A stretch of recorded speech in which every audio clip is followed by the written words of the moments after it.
नमस्कार, मैं हूं बिलाल मलिक और आप देख रहे हैं मेरे साथ नेशन न्यूज 10। चलिए बुलेटिन में सबसे पहले बात करेंगे बिजनौर की। बिजनौर के थाना नहटोर क्षेत्र के बाईपास रोड पर धागा फैक्ट्री के गोदाम में भीषण आग लगने का मामला सामने आया है। बताया जा रहा है कि जिसने यहां पर विकराल रूप धारण कर लिया था। गोदाम में रखा लाखों रुपए का सामान जलकर राख हो गया है। सूचना पर पहुंची फायर ब्रिगेड की टीम ने आग बुझाने में यहां पर पूरी कोशिश की। गोदाम में आग लगने से मोहल्ले में भी अफरा तफरी का माहौल देखा गया है।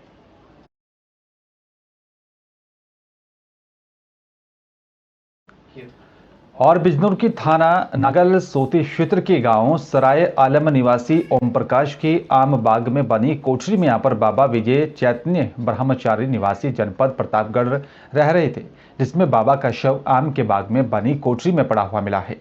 कोठरी में शव पड़ा होने की सूचना बाग मालिक की तरफ से यानी कि ओम प्रकाश ने स्थानीय पुलिस को दी। सूचना पर पहुंची स्थानीय पुलिस ने बाबा के शव को ग्रामीणों की मदद से कोठरी के यहां पर दरवाजा तोड़कर बाहर निकाला गया। शव को कब्जे में लेकर पोस्टमार्टम के लिए भेज दिया और आगे कार्रवाई की जा रही है। ये आपके बाग में महाराज जी की डेथ हुई है जी। क्या? पूरा बताएं, आप क्या जानकारी? ये जो महाराज जी थे, इनके गुरुजी अपने गुरुजी के साथ आए थे। ये नीचे खोले में रहते थे। लगभग वो मेरे लगा 15-20 साल पहले उनका देहांत हो गया था। तो फिर उसके बाद मास्टर ऋषिपाल सिंह थे हमारे गांव में, उनके बाग में रहे। वहाँ इनका मन नहीं लगा या कैसा, ये कहने लगे एक दिन कि हम आपके यहाँ रहना चाहें। तो ये यहाँ हमारे यहाँ आ गए थे। बस इनकी एक ये कंडीशन थी कि ये किसी का दूसरे का इंटरफेयर ये नहीं था कि ये सो रहे हैं, ये अंदर हैं, तो ये नहीं चाहते थे कि कोई आके इन्हें आवाज़ लगाए। कुछ काम नहीं है तो वैसे ही अपना इन्हें डिस्टर्ब नहीं करवाते थे। और चलिए बात अब विदिशा जिले के गंजबासौदा की करेंगे, जहां पर भोपाल संभाग के कमिश्नर राजीव गांधी जन चिकित्सालय का औचक निरीक्षण करने के लिए पहुंची। अव्यवस्था को देखकर वो नाराज हुए और साथ ही मरीजों के हित में आप पर जल्द से जल्द व्यवस्था को सुधारने के लिए भी दिशा निर्देश जारी किए गए। हमारे जिला अध्यक्ष हैं और इसके साथ साथ वो एक नगर पालिका परिषद की नवनिर्वाचित चेयरमैन के पति भी हैं। हमारे कांग्रेस परिवार का एक बहुत बड़ा हिस्सा है। तो आज मैं और हमारे पीसीसी के सचिव प्रभारी बिजनौर डिस्ट्रिक्ट जनाब लव कश्यप जी और शहर अध्यक्ष हमारी बहन हैं मीनू गोयल जी, हम लोग मिल कर के आए हैं और वही जानना चाह रहे थे कि भाई कैसे क्या हुआ, मुलाकात नहीं हो पाई थी। तो वही सारी बातें मालूम हुई कि एक इलीगल। और बिजनौर पहुंचे कांग्रेस के प्रांतीय अध्यक्ष नसीमुद्दीन सिद्दीकी ने बिजनौर जिला कारागार में बंद कांग्रेस के जिला अध्यक्ष शेरबाज पठान से मुलाकात की। नसीमुद्दीन सिद्दीकी ने बीजेपी सरकार पर आरोप लगाते हुए बताया कि कांग्रेस के जिला अध्यक्ष शेरबाज पठान को झूठे मुकदमे में उसको फंसाकर जेल में भेज दिया गया। शेरबाज को जेल पूरे घटनाक्रम से कांग्रेस हाईकमान को भी अवगत कराकर अगली रणनीति बनाई जाएगी। हमारे जिला अध्यक्ष हैं और इसके साथ साथ वो एक नगर पालिका परिषद की नवनिर्वाचित चेयरमैन के पति भी हैं।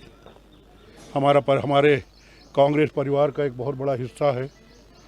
तो आज मैं और हमारे पीसीसी के सचिव प्रभारी बिजनौर डिस्ट्रिक्ट जनाब लव कश्यप जी और शहर अध्यक्ष हमारी बहन हैं मीनू गोयल जी, हम लोग मिल कर के आए हैं और वही जानना चाह रहे थे कि भाई कैसे क्या हुआ, मुलाकात नहीं हो पाई थी।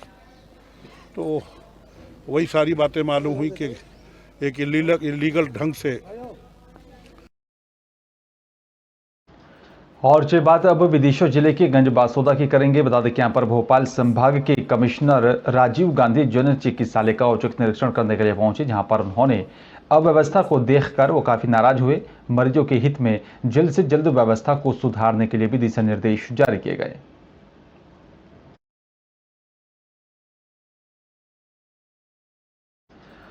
और इसी बात अब हरिद्वार की करेंगे। बता दें कि यहाँ पर दुष्कर्म और साथी बलात्कार की फर्जी मुकदमे की बढ़ोतरी होने पर जगजीतपुर निवासी एलएलबी के यहाँ पर छात्र कमल भदौरिया की तरफ से मुख्यमंत्री को इस संबंध में हस्तक्षेप करने के लिए भी प्रार्थना पत्र भेजा गया।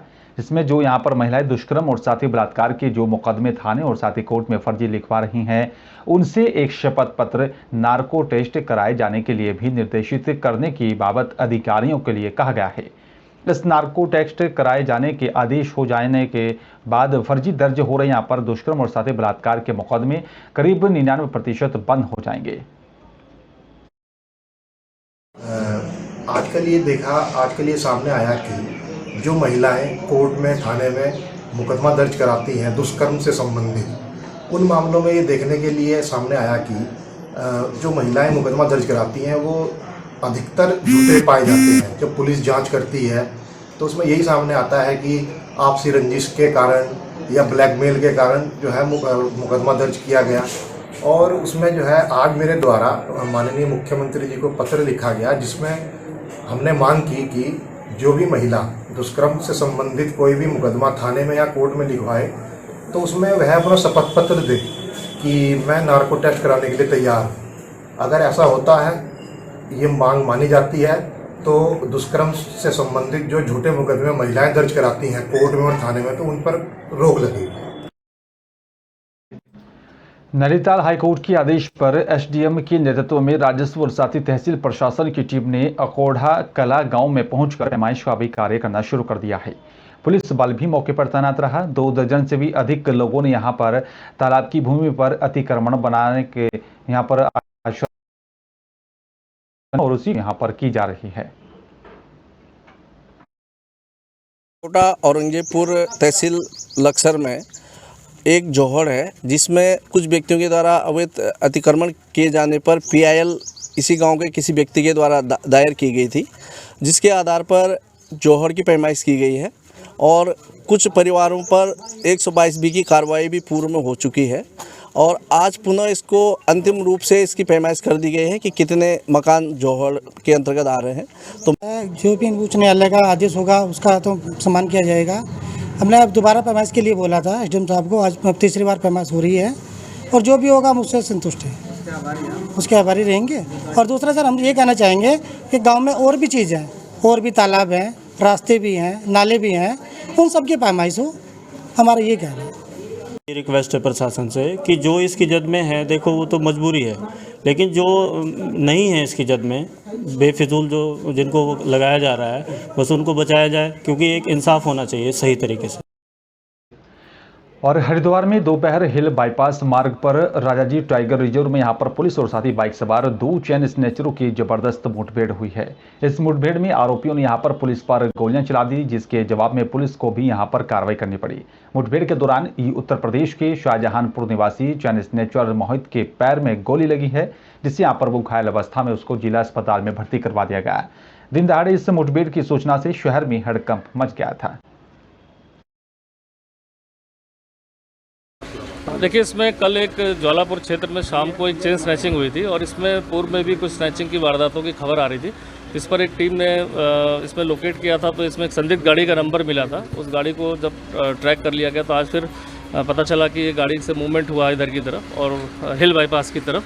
तो हमारी जो एसओजी की टीम और ज्वालापुर और रानीपुर की टीम को चूँकि इसमें लगाया गया था अनावरण के लिए, तो ये हिल बाईपास के जो जंगल है उधर की तरफ 2 बदमाश भागे मोटरसाइकिल छोड़कर। तो जहाँ पर जवाबी कार्रवाई में क्योंकि जब घिर गए वो तो फायर किया गया, तो पुलिस ने भी एक फायर किया जो इनके पैर पे लगा है, जो उसका मोहित नाम है इसका, ये शाहजहाँपुर का है। इस पर अभी जो जानकारी मिल पाई है टीम से, उसने बताया कि वहाँ भी मुठभेड़ के और 307 के केसेस वहाँ भी रजिस्टर्ड हैं। बाकी जानकारी की जा रही है। इसका एक साथी है जो फरार है, जिसके लिए टीम अभी हमारी एसओजी की अन्य टीमों को लगाया गया। और जब बात लक्सर की करेंगे, बता दें कि आपको यहां पर पुलिस को चकमा देकर अलग अलग मामलों में अपराध कर फरार चल रहे अपराधियों की अब खैर नहीं है। पुलिस ने अभियान चलाकर 32 इनामी अपराधियों को गिरफ्तार कर जेल भेज दिया है, जबकि बाकी 11 फरार इनामी पुलिस के रडार पर हैं। पुलिस क्षेत्राधिकारी मनोज ठाकुर ने बताया कि यहां पर वरिष्ठ पुलिस अधीक्षक के आदेश पर इनामी और साथ ही अन्य मामलों में आपराधिक मामलों में यहां पर फरार आरोपियों की धरपकड़ के लिए पुलिस द्वारा लगातार अभियान चलाया जा रहा है। अभी हमारे पीएचक्यू द्वारा भी ये अभियान चलाया गया था प्रत्येक ज़िले में, जिसमें वांछित और इनामी व्यक्तियों की गिरफ्तारी पर वो विशेष ध्यान रखते हुए चलाया गया।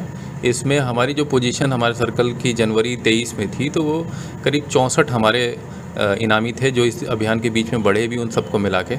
और इसके बीचों बीच हमने अभियान के दौरान करीब 53 ऐसे इनामी और वांछितों की गिरफ्तारी करी, जिसमें कुछ सरेंडर भी हुए, उनको स्टे भी मिला। तो अब जो हमारे सर्कल में है, कुल मिला के 11 ऐसे इनामी हैं जो वांछित चल रहे हैं। चलिए बात सिंगरौली की करेंगे। आपको बता दें कि यहाँ पर सिंगरौली जिले में जो है मध्य प्रदेश सरकार के पशुपालन विभाग की तरफ से पशु चिकित्सा केंद्र पर पशुओं की चिकित्सा के लिए पशु एम्बुलेंस दी गई है। सिंगरौली जिले के यहाँ पर लिए जो है 7 पशु एम्बुलेंस वाहनों को कलेक्ट्रेट प्रांगण से सिंगरौली विधानसभा के विधायक राम लल्लू बैस, नगर निगम अध्यक्ष देवेश पांडे ने हरी झंडी दिखाकर विकास खंडों की ओर रवाना किया। इस अवसर पर विधायक बैस ने यहाँ पर कहा है कि पशुपालकों को यहाँ पर पशुओं के इलाज के लिए अब पशु चिकित्सा उनके घर और साथ ही जहाँ भी आवारा पशु बीमार या फिर घायल हो जाते हैं तो मौके पर ही इस वाहन से डॉक्टरों की टीम वहां पर पहुंचकर उनका उपचार करेगी।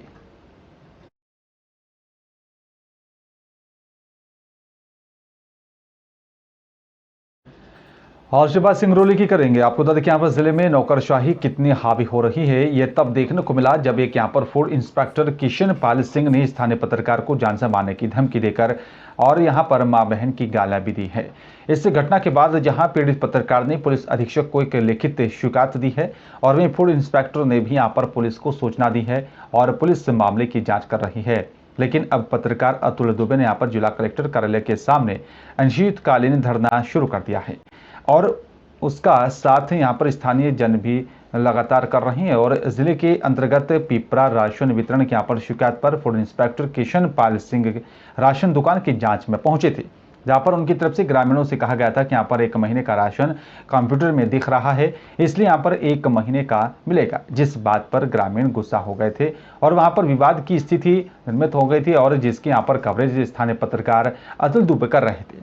और जब अतुल दुबे वहां से लौटे तो यहाँ पर फूड इंस्पेक्टर किशन पाल सिंह ने यहाँ पर उनके मोबाइल पर फोन कर पत्रकार को धमकी दी है, जिसका एक ऑडियो भी वायरल हो रहा है, लेकिन इस ऑडियो की हम पुष्टि नहीं करते। सर, फूड इंस्पेक्टर का पत्रकार को गाली गलौज देते हुए एक ऑडियो वायरल हुआ है, इस पर अभी तक क्या कुछ कार्रवाई हुई?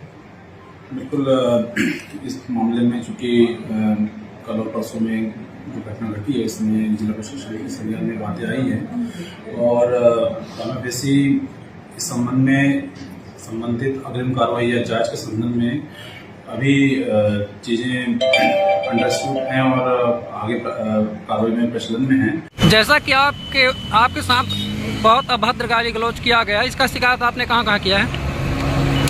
पुलिस अधीक्षक कार्यालय में कलेक्टर साहब को दिया गया है और कोतवाली थाना प्रभारी को। हमारी 4 मांगे हैं कि सबसे पहले तो इस व्यक्ति के ऊपर आपराधिक मामला दर्ज किया जाए, जिस प्रकार से खुलेआम गालियां दे रहा है, जान से मारने की धमकी दे रहा है। और चलिए बात अब यहाँ पर प्राइवेट स्कूलों की मनमानी की करेंगे। आपको बता दें कि प्राइवेट स्कूलों की तरफ से मनमानी की लगातार खबरें सामने आती रहती हैं। हर जगह पर अखिल भारतीय विद्यार्थी परिषद की तरफ से जिला कलेक्टर उमाशंकर भार्गव को ज्ञापन सौंपा गया। विद्यार्थी परिषद के सदस्यों का यहाँ पर कहना है कि NCERT की यहाँ पर पुस्तकें 200 से 300 रुपये में यहाँ पर आ जाती है, लेकिन प्राइवेट स्कूलों की तरफ से मनमानी पुस्तकों में यहाँ पर चलाई जा रही हैं, जिनकी कीमत 2 से 3 हज़ार होती है। इन पुस्तकों को यहाँ पर सामान्य व्यक्ति नहीं खरीद पा रहा है और इसके अलावा हर साल पुस्तकें बदल दी जाती हैं ताकि कोई बच्चा पुरानी पुस्तक ही ना खरीद सके। इससे पहले भी यहाँ पर अखिल भारतीय विद्यार्थी परिषद की तरफ से जो है बार ज्ञापन भी दिया जा चुका है और वहीं संबंध में यहाँ पर अखिल भारतीय विद्यार्थी परिषद के यहाँ पर सदस्यों का कहना है कि 1 सप्ताह में कार्रवाई नहीं की गई तो आने वाले समय में धरना प्रदर्शन किया जाएगा। जी, मेरा नाम दीक्षा शर्मा है, मैं विदिशा नगर कार्यकारिणी सदस्य हूँ। आज कलेक्टर सर को हमने शिक्षा के उपलक्ष्य में ज्ञापन सौंपा है। हम पहले भी ज्ञापन सौंप चुके हैं, लेकिन इस पर कोई कार्रवाई नहीं करी गई है। अगर अगले 7 दिनों में कार्रवाई नहीं की जाती है तो आंदोलन और धरना प्रदर्शन किया जाएगा। अमित यादव, अखिल भारतीय विद्यार्थी परिषद, नगर मंत्री, इकाई विदिशा। आज हमने विद्यार्थी परिषद के माध्यम से ज्ञापन दिया है कलेक्टर साहब को। पूर्व में आज से 20 तारीख को कलेक्टर साहब को एक ज्ञापन दिया था प्रतिनिधि मंडल में, उस पर आज तक कोई कार्रवाई नहीं हुई थी। उसी के संदर्भ में हम लोग आए थे। पिछली 20 तारीख को उन्होंने बताया था कि जो NCERT की पुस्तक हैं प्राइवेट स्कूलों में, उनका मूल्य है 250 से 300 रुपये, लेकिन निजी स्कूल अपनी पुस्तकें चला रहे हैं जो कि 2500 से 3000 रुपये में मार्केट में मिल रही हैं। देखिए, ये ज्ञापन आज उन्होंने बच्चों ने मुझे दिया है और ये पहले भी इन्होंने मुझे एक ज्ञापन दिया था कुछ लोगों ने मिलकर के। हमने इसमें एक कमेटी गठित ऑलरेडी कर दी है। कमेटी ने लगभग मैक्सिमम पूरा काम कर लिया है। हम 5-7 दिन में इसमें जो उनकी डिमांड है, उन डिमांड के बारे में जो सुझाव हैं, उन सुझाव को लेकर के और जो नियमानुसार कार्रवाई हो सकती है, वो हम कार्रवाई करेंगे। और जो बात विदिशा के खाद्य विभाग की करेंगे, बता दें कि यहाँ पर खाद्य और साथ ही आपूर्ति विभाग की जिलाधिकारी ने यहाँ पर जानकारी देते हुए बताया कि समय समय पर त्योहारों के यहाँ पर समय पर शहर के विभिन्न यहाँ पर होटल और साथ ही रेस्टोरेंट और सार्वजनिक रूप से घरेलू गैस सिलेंडरों का यहाँ पर उपयोग करने वालों के खिलाफ कार्रवाई की जाती है। सिलेंडर को यहाँ पर जब्त तक जो है करने तक के साथ ही आपराधिक प्रकरण भी यहाँ पर दर्ज किया जाता है और साथ ही एडीएम न्यायालय में यहाँ पर उसे रखा जाता है। और आपको बता दें कि यहाँ पर उन्होंने कहा कि अगर कोई इस तरीके से कोई मामला सामने आता है तो उनके खिलाफ कड़ी कार्रवाई की जाएगी।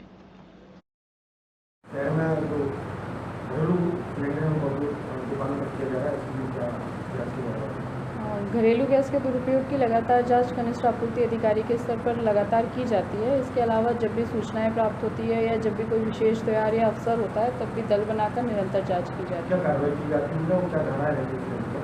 EC एक्ट की धारा 3(7) के अंतर्गत ये दंडनीय अपराध होता है। इसमें प्रकरण बनाकर माननीय अपर कलेक्टर न्यायालय के समक्ष प्रस्तुत किए जाते हैं और न्यायालय के द्वारा जो निर्णय होता है वो मान्य होता है सभी।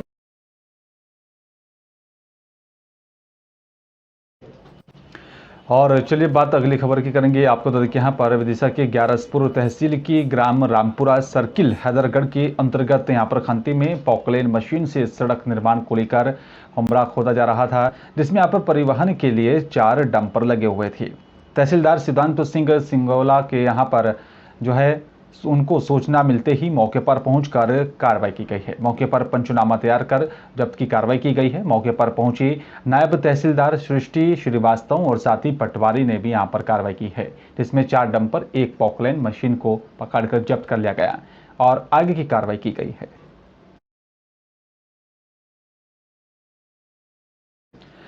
और विदिशा जिले के ग्यारसपुर आपको बता दें कि यहाँ पर जो है हैदरगढ़ थाना क्षेत्र में एक युवक का शव मिला है। शव करीब 8 दिन से बताया जा रहा है कि यहाँ पर जिस युवक का शव मिला वो 8 दिन से लापता था।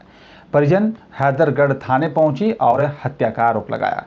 हैदरगढ़ पुलिस से इस पूरे मामले को लेकर जांच कर रही है। हैदरगढ़ थाना क्षेत्र का ये पूरा मामला बताया जा रहा है।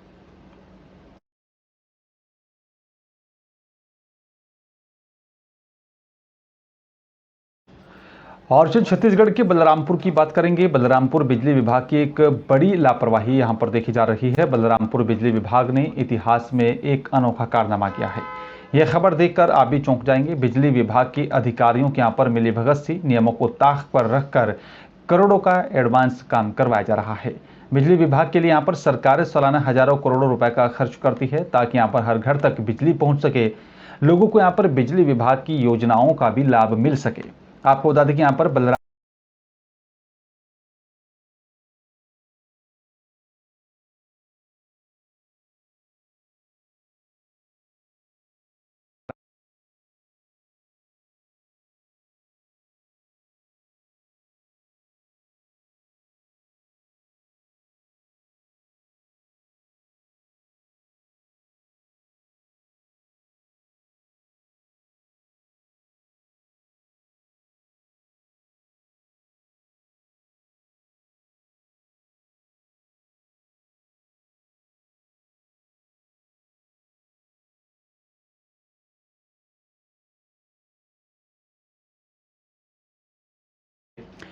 और जी छत्तीसगढ़ के बलरामपुर की बात करेंगे। बलरामपुर में बिजली विभाग की एक बड़ी लापरवाही देखी जा रही है। बलरामपुर बिजली विभाग ने इतिहास में एक अनोखा काम कर दिया है।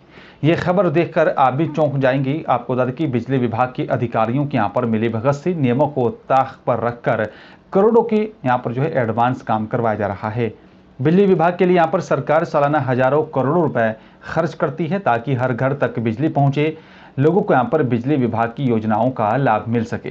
आपको बता दें कि बलरामपुर जिले की विकासखंड वाड़फनगर में मुख्यमंत्री विद्युतीकरण मजरा टोला योजना के अंतर्गत 2019 में 10 ग्राम पंचायत के यहाँ पर कंस्ट्रक्शन रायपुर की तरफ से यहाँ पर लाइट का भी काम करवाया गया था। बिजली विभाग के यहाँ पर अधिकारियों की तरफ से बिना स्वीकृत बिना वर्क ऑर्डर के यहाँ पर 1000 पोल से भी ज़्यादा का यहाँ पर काम बलरामपुर कार्यपालन अभियंता कनिष्ठ यंत्र के यहाँ पर मिलीभगत से एडवांस काम करवाया गया। यहाँ तक कि यहाँ पर बिजली विभाग वाड़फनगर की तरफ से लाइन भी चालू कर दी गई है। वाड़फनगर बिजली विभाग की तरफ से बिजली बोर्ड मीटर लगाकर हितग्राहियों से बिल का भुगतान भी प्राप्त किया जा रहा है। अब इस पूरे मामले को लेकर सवाल ये उठता है कि आखिरकार अगर ये लापरवाही है या फिर लापरवाही यहाँ पर अधिकारी बरत रहे हैं तो उनके खिलाफ क्या कुछ कार्रवाई की जाएगी। नगर वर्क आर्डर के 10 ग्राम पंचायतों में जो एडवांस कार्य हुए हैं, बलरामपुर डी के द्वारा बात करें या हम वाड़फनगर बिजली विभाग के जो ई साहब उनके द्वारा, तो सर काम कैसे कराया गया, ऐसा कोई प्रावधान या इसके बारे में संक्षेप में बता दीजिए। नहीं, ये बिना वर्क आर्डर के जो काम कराया गया है, इस संबंध में कौन किया है, कैसे किया है, ये पूरी जानकारी नहीं है। लेकिन जो अवैध काम किया गया है उससे संबंधित पूरी जानकारी उच्च कार्यालय को भेजी गई है। जैसे ऊपर से यानी उच्च कार्यालय से दिशा निर्देश मिलता है क्या करना है क्या नहीं, उस हिसाब से कार्य किया जाएगा या किसी के ऊपर कार्रवाई किया जाएगा। तो सर इसमें आप किसको मानते हैं, किसकी लापरवाही मानते हैं इसमें? अब निश्चित तौर पर जिन्होंने खड़ा किया है, अब पूरी जानकारी हमको नहीं है क्योंकि मेरे को बहुत दिन यहाँ आए हुए नहीं हुई है, लेकिन जानकारी जैसे मिलेगा आपको अवगत करा दिया जाएगा। जैसे काम सर जो हुआ विभाग के द्वारा ही कराया गया, विभाग के अधिकारी जो है उसमें उनको तो पता रहा होगा काम के बारे में, तो फिर विभाग को जानकारी के बाद फिर एडवांस काम कैसे हो जाता है? आप कहीं ना कहीं तो चूक हुई होगी, क्या लेकिन उसमें जो है वो कार्रवाई किया जाएगा, जो संबंधित है उनके ऊपर कार्रवाई किया जाएगा। और सर वर्क आर्डर नहीं होने के कारण जो लेबर का भुगतान 4 साल से बचा हुआ है 4,94,800 रुपये, और लेबर दर पर भटक रहे हैं, उनकी स्थिति हालत अभी बेहद खराब है, इसके बारे में क्या बोलूँ? फिलहाल लेबर पेमेंट की जानकारी तो नहीं है कि किसका बचा है किसका नहीं बचा हुआ है, और जो अवैध काम किया है उनसे अभी उच्च कार्यालय से जो दिशा निर्देश आएगा उसके आधार पर जो भी निर्देश होगा उसके आधार पर कार्रवाई की जाएगी। वाटर प्रोजेक्ट कहता है एडवांस काम हुआ है, लाइट भी चालू किया गया है बिजली बोर्ड के द्वारा, हितग्राहियों से बिल का पैसा भी प्राप्त हो रहा है, इस पर क्या कहेंगे? अगर बिजली उनके घर तक गई होगी, अवैध कनेक्शन ही मतलब अवैध रूप से बिजली लाइन खींची गई होगी और विभाग उनको मीटर कनेक्शन दिया गया होगा, अगर सामने वाला बिजली का उपयोग कर रहा होगा और बिजली बिल पेमेंट कर रहा है तो स्वाभाविक है कि वो उपयोग कर रहा है तो पेमेंट कर रहा है। और जो एडवांस कार्य हुआ है अगर उसमें कोई दुर्घटना घटित हो गया तो इसका जिम्मेदार कौन होगा? जिन्होंने अवैध कनेक्शन खड़ा किया है और कार्रवाई भी होगी सामने वाले। मानते हैं सर इसमें आप? अभी जांच चल रही है, जांच रिपोर्ट आने के बाद हम बता पाएंगे कि इसमें किसकी गलती है और किस पे कार्रवाई किया जाना है। विद्युत विभाग वाड़फनगर में लाइन बिना हैंडओवर हुए सामान का उपयोग हो रहा है, इस पर क्या कहेंगे?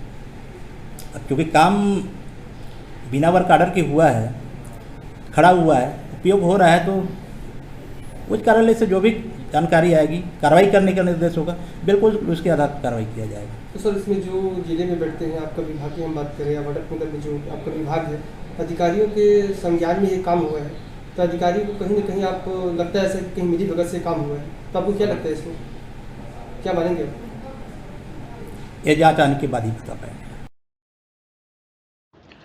और जो बात उत्तर प्रदेश के जिला सहारनपुर की करेंगे। सहारनपुर के दौरे पर उप मुख्यमंत्री केशव प्रसाद मौर्य पहुंचे। सहारनपुर सर्किट हाउस पहुंचे उप मुख्यमंत्री केशव प्रसाद मौर्य और सर्किट हाउस पहुंचने पर उप मुख्यमंत्री केशव प्रसाद मौर्य का गार्ड ऑफ ऑनर दिया गया। सर्किट हाउस में पहुंचने पर बीजेपी कार्यकर्ताओं ने उनका वहां पर जोरदार स्वागत किया।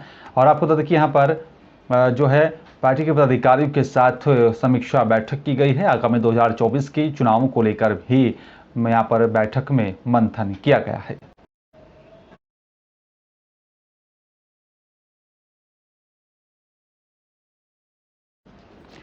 और फिलहाल इस बुलेटिन में हमारे साथ सिर्फ इतना ही। बाकी देश दुनिया की तमाम बड़ी खबरों के लिए आप देखते रहिए नेशन न्यूज़ 10। नमस्कार।